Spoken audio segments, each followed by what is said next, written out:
Hey, it's Matt here. We're just in the middle of winter up here in the Central Highlands of Tasmania at the moment, so it's pretty cool. Just wanted to run through what layers you'll need to bring when you come at this time of the year.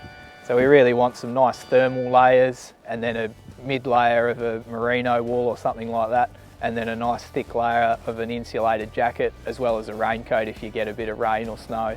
So the main aim of your clothing when you come to Tasmania during this time is just to have layers, just to stay really well insulated, particularly when we're in the water and wading. We really want to keep everything nice and warm, keep the heat close to our body.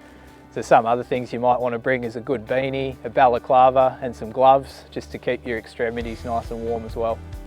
So if you're interested in experiencing Tasmania and what it has to offer from a fly fishing point of view, get in touch with us at Trout today.